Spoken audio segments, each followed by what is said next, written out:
యేసురక్తమే జయం పరిచర్య ప్రియ రక్షకుడైన యేసుక్రీస్తు నామమున ఈ ఉదయకాలమున మీ అందరికి శుభములు కలుగునుగాక. సంతోషించి ఆనందించుడి, పరలోకమందు మీ ఫలము అధికమగునని దేవుని వాక్యం సెలవిస్తుంది. నా ప్రియ సహోదరి సహోదరులారా, ప్రభువును నమ్మిన నీవు ఒక దానియేలు వలె ఎదుగు, ఒక యోసేపులా పాపాన్ని విడిచి పారిపో. ఒక పౌలులా ప్రభువును ఇతరులకు నీ జీవితకాలమంతయు పరిచయం చేయి. ఒక పేతురులా ధైర్యంగా ప్రభు కొరకు రోషము కలిగి జీవించు. ఒక స్తెఫనులా ప్రాణాన్ని సైతం లెక్క చేయకుండా ప్రభువు కొరకు ప్రాణాన్ని అర్పించు. ప్రభువును ఎక్కువగా ప్రేమించు. అయితే ఇవన్నీ వివేకముతో చేయుము.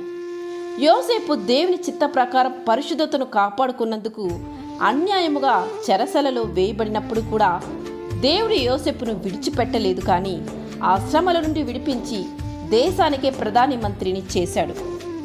దేవుని చిత్తంలో శ్రమ గుండా వెళ్తే అది మనకు ఆశీర్వాదాన్ని తెస్తుంది.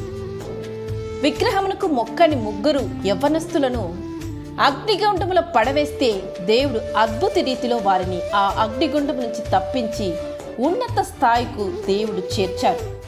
అంతటి గొప్ప దేవుని ఆరాధిస్తున్న నీవు ఆయనను ప్రేమించు రీతిలో ప్రేమించాలి. మనలో చాలామంది పాపాన్ని జయించలేకపోవడానికి కారణం, ఆత్మీయంగా బలముగా ఉండకపోవడానికి కారణం, అభివృద్ధి చెందకపోవడానికి గల కారణం ఏంటంటే వారు ప్రార్థన జీవితం బలంగా లేనందున వారు పాపములో పదే పదే పడిపోతూ ఉంటారు. దేవుని వాక్యాన్ని ప్రతిరోజు చదివి ఆ వాక్యానుసారంగా తన్ను సమర్పించి నడుచుకునేదానికి ప్రయత్నం చేసి, ముందుగా ఈ వాక్యం ద్వారా నన్ను ఆశీర్వదించు ప్రభువాని తన యొక్క జీవితాన్ని, తన యొక్క ప్రతి కార్యాన్ని దేవుని చెంత అర్పించాలి.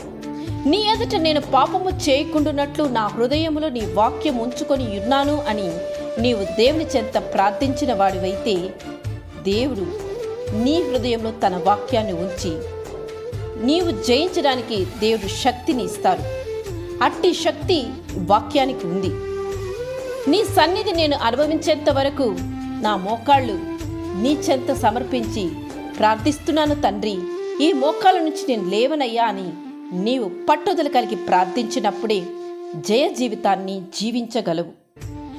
ఇట్టి పాపాన్ని నీవు ఎదిరించి జయించి పరిశుద్ధుడుగా నీవు ఈ భూమిలో జీవించినప్పుడు ఎల్లప్పుడూ ప్రభువునందు నీ హృదయం సంతోషించును. అప్పుడు పరలోకమందు నీ ఫలము అధికమగును. దేవుని యొక్క కృపా కనికరము కాపుదల నీకు తోడై ఉండి ఇట్టి పాపముల నుండి నువ్వు విడిపింపడానికి సహాయపడును గాక. ఆమేన్. యేసు రక్తమే జయం పరిచర్యలో మీ సహోదరి. God bless you.